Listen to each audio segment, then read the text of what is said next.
1490 WLCX, real news and great conversation for La Crosse. Here's your Daily News Roundup. For Civic Media News, I'm Connie Fellman. A popular national park in the UP is closing campgrounds after a wolf got a little too close for campers' comfort. Isle Royale park officials say over the past week, a wolf's been seen sniffing and pawing at tents, dragging backpacks away from tents, even going inside one tent. According to a news release, the wolf has become increasingly bold and shows signs of growing reliant on human food. Authorities say they'll increase their wolf deterrent efforts, which include air horns, paintball guns, and installing an alarm to alert visitors when a wolf comes around. The goal is to reopen by August 1st, but the closure may continue along with additional deterrent efforts if necessary. State authorities want to know what you think about Wisconsin state parks. Here's Civic Media's James Kelly. The Department of Natural Resources is still seeking public input on an update to the Wisconsin State Park System's strategic plan. According to a press release, the updated plan seeks to summarize the conditions of Wisconsin's state parks, identify any potential issues and opportunities to address, and serve as a strategic management guideline for a 10-year period. Residents interested in providing their feedback can learn more about the current strategic plan on the DNR's website and complete an online survey. I'm James Kelly for Civic Media News. Public comments will be accepted until August 4th.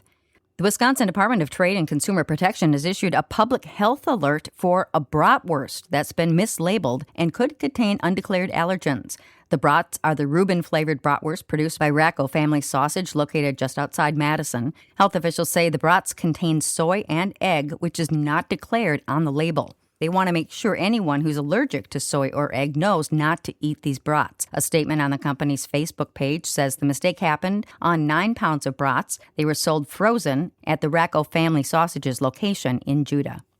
3 people went missing over the weekend when their pontoon boat capsized on Lake Pepin along the Wisconsin-Minnesota border. Wabasha County deputies say they got a call around 10:45 Saturday night that people in the lake were screaming for help. First responders found 3 people in the lake holding on to an overturned pontoon boat. They told responders 3 others had been on the boat but couldn't be found. More than a dozen law enforcement agencies searched through the night with boats, drones, and helicopters. As of 10:30 Sunday morning, the people had still not been found. WCCO TV News is reporting that the search operation has now turned to a recovery effort. Authorities say the pontoon boat flipped over after crashing with another boat in the dark. An invasive plant species never before found in Wisconsin has now been confirmed in the state. Civic Media's Maddie Schaefer tells us why the discovery could pose a threat to our native species. The Wisconsin Department of Natural Resources says pale swallowwort was recently discovered along the Oconto and Shawano County line. The DNR says the discovery makes early detection especially important to prevent the vine from becoming established and spreading to other parts of the state. The vine grows over native vegetation, crowding out plants in forests and grasslands. It can also harm monarch butterflies, which mistake it for native milkweed. Due to those impacts, pale swallowwort is classified as a prohibited invasive species in Wisconsin. More information on identifying and reporting pale swallowwort is available through the Wisconsin Department of Natural Resources. For Civic Media News, I'm Maddie Schaefer. Anyone who believes they've found pale swallowwort is encouraged to report it to the DNR with photos and the location of the plant. We've got another heat wave to start out our work week. The National Weather Service has issued a heat advisory or extreme heat warning for the top 2/3 of our state. Details coming up in the forecast. And that's your state news update. I'm Connie Fellman for Civic Media News.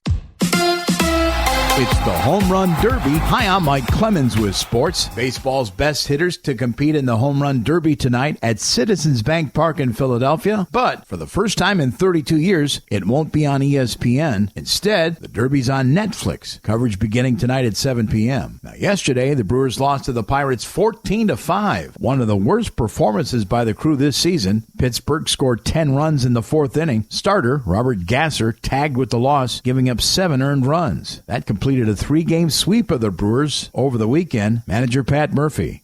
Guys are trying their hearts out.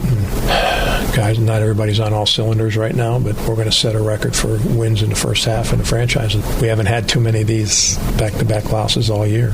Now the Brewers have off until Friday night when they host the Florida Marlins. NFL, Packers linebacker Isaiah McDuffie has signed a 1-year contract extension that keeps him in Green Bay through next year, worth $4.8 million. With Sports, I'm Mike Clemens. That's your Lacrosse News Roundup from WLCX. Find more news anytime at lacrosseeagle.com. Subscribe to this podcast on Spotify, Apple, or wherever you find your podcasts.